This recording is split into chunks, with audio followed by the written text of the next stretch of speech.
ராமர் கோயில் குறித்து வீடியோ வெளியிட்ட பாடகி சித்ரா, வலுக்கும் எதிர்ப்பு. அயோத்தி ராமர் கோவிலுக்கு ஆதரவாக வீடியோ வெளியிட்ட பாடகி சித்ராவுக்கு எதிர்ப்பும் ஆதரவும் கிளம்பியுள்ளது. அவர் என்ன கூறினார்?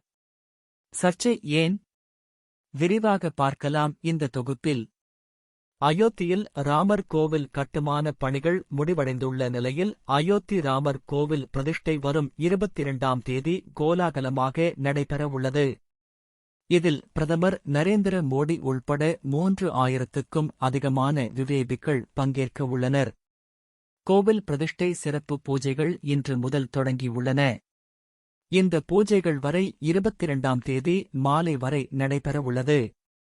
அயோத்தி ராமர் கோவில் பிரதிஷ்டை தொடர்பாக பாடகி சித்ரா வீடியோ ஒன்றை வெளியிட்டுள்ளார். இந்த வீடியோ இணையதளங்களில் வைரலாக பரவி வருகிறது. அந்த வீடியோவில் அயோத்தியில் கும்பாபிஷேகம் நடைபெறும் போது அனைவரும் ராமர் மந்திரத்தை உச்சரிக்க வேண்டும். அதேபோல் அனைவரும் வீட்டில் 5 திரி தீபம் ஏற்ற வேண்டும். அனைவருக்கும் இறைவனின் அருள் கிடைக்க வேண்டி நான் பிரார்த்திக்கிறேன். லோக சமஸ்தா சுகினோ பவந்து என்ற சுலோகத்தோடு வீடியோ பதிவிட்டிருந்தார். இந்த பதிவு தற்போது சர்ச்சைக்குரிய விவாத பொருளாக மாறியுள்ளது. தமிழ், தெலுங்கு, கன்னடா, மலையாளம் உள்பட பல மொழிப் படங்களில் ஏராளமான பாடல்களை பாடி புகழ் பெற்றவர் சித்ரா.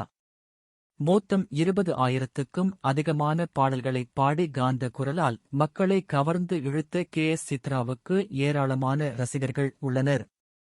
இதுவரை 6 தேசிய விருதுகள், 36 திரைப்பட விருதுகள், பத்மபூஷன் விருதும் பெற்றுள்ளார். மேலும் இவர் தென்னகத்தின் நைட்டிங்கேல் எனவும் அழைக்கப்பட்டு வருகிறார். தற்போது தொலைக்காட்சிகளில் வெளியாகும் நிகழ்ச்சியில் நடுவராக செயல்பட்டு வருகிறார். இந்த நிலையில் சித்ராவின் அயோத்தி ராமர் கோயில் குறித்த பதிவு தற்போது விவாதமாக மாறியுள்ளது.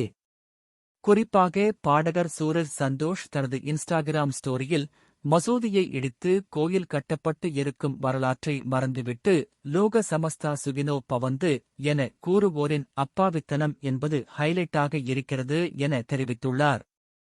அதேபோல் எழுத்தாளர் இந்து மேனன் தனது முகநூல் பக்கத்தில் இடம்பெயர்ந்தோர் மற்றும் அவர்களின் வலிகள், அவர்களின் இரத்தத்தின் மீது இருந்து மந்திரம் முழங்கினாலும் ராமனும் விஷ்ணுவும் வரப்போவது இல்லை.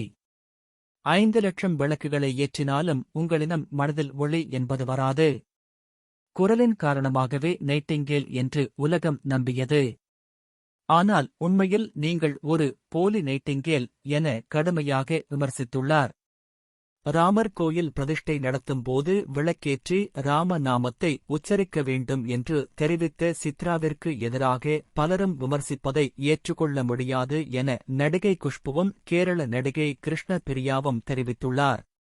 இவ்வாறு ராமர் கோயில் பற்றிய பாடகி சித்ராவின் வீடியோவிற்கு ஆதரவாகவும் எதிராகவும் சர்ச்சை கருத்துக்கள் எழுந்து வருகிறது.